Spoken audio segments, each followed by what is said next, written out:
Brian, we saw Rashad walking boot on Saturday. Do you expect him to be back by the start of the regular season?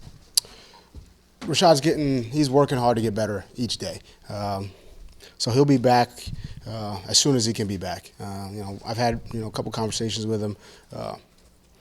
He's making progress on the injury, but he'll be back as soon as he can be. When that will be, every injury is a little bit different. Everyone's different. So, but I can tell you this: he's doing everything possible to get back. He wants to get back in there. He's made that very, very clear to myself and the entire staff. So, hopefully we see him soon. Does he know when and where it happened? We didn't see it out here, so. I mean, it was. I think we have a pretty good idea of when it happened, but it's one of those things where,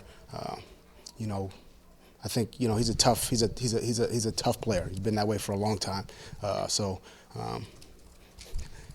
Who knows? He could have. I think this is one of those situations where, I think he toughed through it for a few days and then, going to get off of it for a couple days and we'll see where it goes from there. But again, Rashad, like a lot of our players, look, you're going to be sore. You're going to have some nicks. You want to try to play through them, but at some point, if we feel like we got to back off, we'll do that for sure.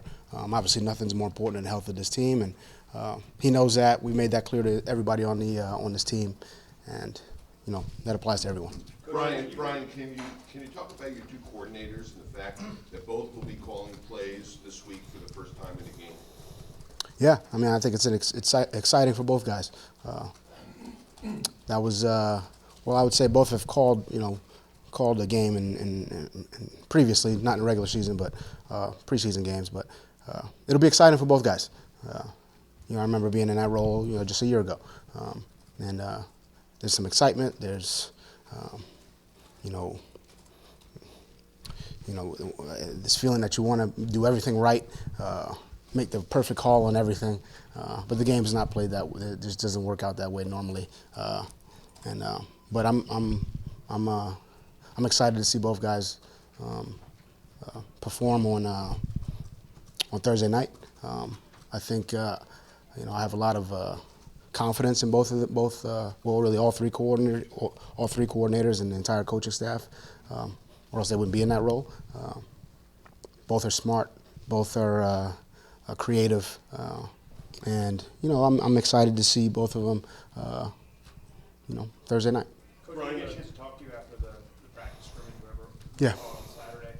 I would imagine, knowing your attention to detail and discipline and all that, you were not pleased with the number of penalties that were committed? Yeah, I think that's something I talked to the team about. I think that's something that we need to work on. It starts with me. I'll say that. And our goals really moving forward and really every day are the same. We want a clean operation. We want to get 11 guys in the huddle, the right 11 guys. We want to get in and out of the huddle quickly. We want to have good communication. We want to play fast. We want to have good, sound fundamentals and technique. We want to be a disciplined ball club. I think that there were too many penalties in the scrimmage the other day. They heard about that. They understand that.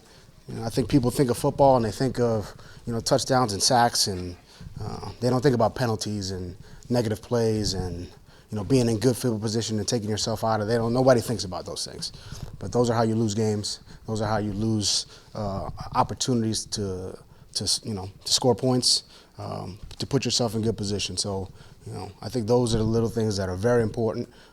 We need to be good at those things to give ourselves a chance. The team knows that. I think that's the case for every team in this league. So again, it's early. So we've got an opportunity to correct those or to right those wrongs, and that'll be an ongoing a thing the entire year, is to play, have a clean operation, play with discipline, play with poise, play penalty-free, limit the turnovers. If we do those things, then we'll give ourselves a chance. If we don't, it's hard. It's hard in this league if you don't do those things. With the referee situation, you guys only have refs and have one practice since the first 2 weeks of training camp outside of the scrimmage. Was that intentional, and do you reconsider that stance in terms of making sure refs are out there a little bit more? I think you're wrong on that as far as the refs at practice. I think we had them at more than one. But at the start of training camp, we didn't have the refs. That was for a reason. We brought them in. I think they were there for to include the scrimmage, the 4 days straight. So we didn't have them 4 days. We had them for the next 4 days, and it was good. It was good to kind of hear their perspective on holding calls, OPI, DPI, hands to the face, just from a rule standpoint. So it's good learning tool for the players, for the coaches. Those first few days, we just kind of want to get out there, get acclimated, get them in pads, get them with focus on the fundamentals, the technique, and then bring the refs out to really reinforce the idea that the fundamentals and technique are why we preach them so much, because if you don't play with those techniques, then penalties happen. So all that's done for a reason. Yeah, they were there. I want to say 4 days straight. We noticed that Jordan Mills on the first depth chart is listed as the starter at right tackle. Can you tell us how he has performed, what he needs to work on, and what went into the decision to start out the preseason in this manner? I think Jordan is he's a guy who started a lot of games in this league. Veteran, tough, smart, works hard. Does a lot of things behind the scenes that we like as a staff. But again, there's really still a lot of competition at that position, as well as some of the other, really all the positions. So Jordan's done a solid job.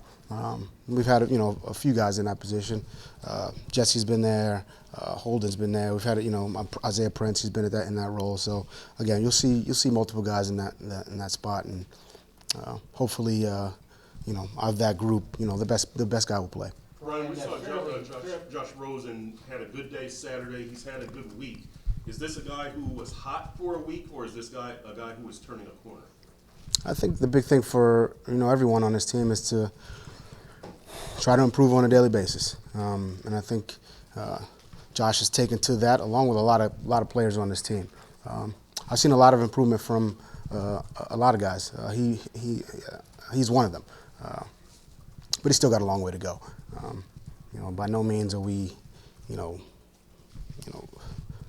anointing him or crowning him. I think he's got, he's strung a couple of good days together. We still have the preseason games ahead of us. We still have a lot of practices ahead of us, starting with today. And hopefully it continues on this trajectory. And, that's the case for not only him, but everyone on this team. I think the one thing is you start to, you start to focus in on what you did the last practice. You lose a little bit on today. And he's just got to keep stringing them together, and really we're telling that to everyone. Nobody really, yesterday only matters if you build on it today, to be honest. So that's something we talk to, everybody about within the entire organization. I think they understand that. I think that's how you build and get better and improve. Once guys, really internalize that and make it, and they have urgency, and they're neurotic about that, I think that's when you'll start seeing, really great improvement. Ryan, Until then, it's just day by day. One day it's good, one day it's bad, one day it's good, one day it's bad, and you really never string them together. Sorry to cut you off, but until then it's day by day. Sorry. Fairly or unfairly, Josh came here with question marks about his maturity, leadership, the way he related to his teammates. I'm wondering what you've seen from him in that regard, particularly since training camp started.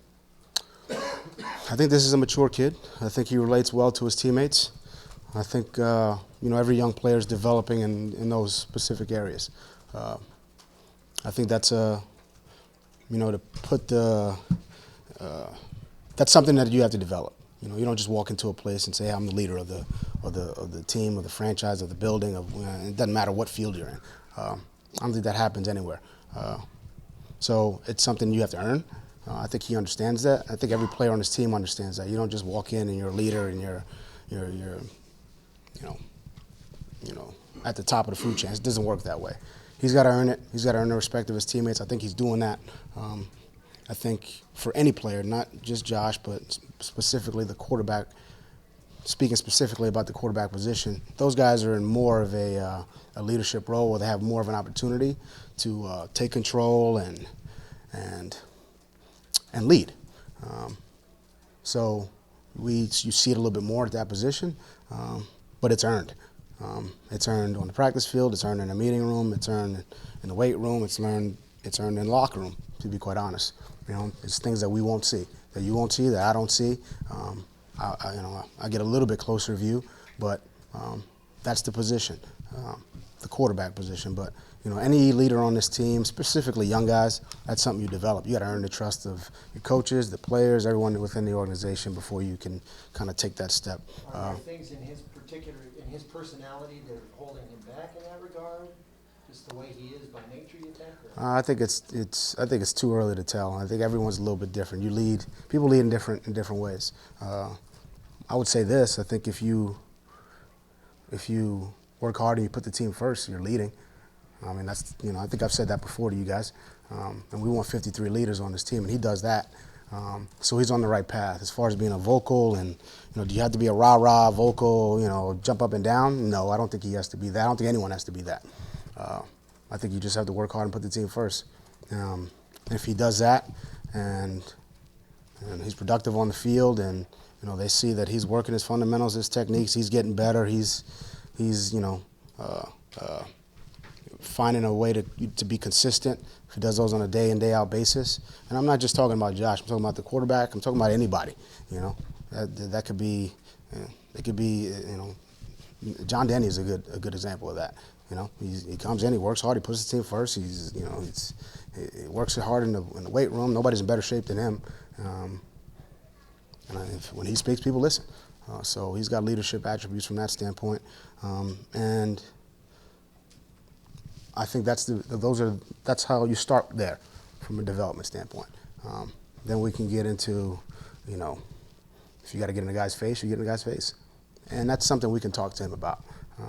But right now, I don't think there's anything about Josh that's holding him back. I think it's a learning process. This time last week, you gave us an update because you said you had a day off to look at the film and talk to coaches about where the quarterback battle stands. Yeah. Does it still stand that Ryan has got a gap on Josh, or is that gap closed? I would say both guys are doing well. I like some of the things Ryan did. I like some of the things that Josh did. I think this is a good quarterback competition. I'll stick by what I said last week, but I think Josh, Jake went in there and did some good things as well. I think this is a quarterback competition. I mean, that's what I've said all along. This is going to be an ongoing process. The preseason games will tell us a lot. Practice will tell us a lot, and we'll just keep going. I think both guys are working. I think all three guys are working, and the best man will win. Some fans may Final look question, at guys. that first unofficial depth chart and see Mika and TJ as backups per se. Yeah. Why they aren't full-time players. How do you plan to play them a lot, even if they are not necessarily starters per se? We've got a lot of packages where we can get we'll get the best 11 guys out there. Trust me on that, one way or another. So, whether it's, you mentioned Minka, TJ, it could be, Keem Spence, it could be, there's a few other guys there that look, if you practice well, you play well in the games, we'll find a role for you. And the best 11 will play offensively, defensively, in a kicking game. That's kind of how we're going to operate. Yeah, I mean, that's one grouping. I've got 12 of them. So we'll get the right guys out there.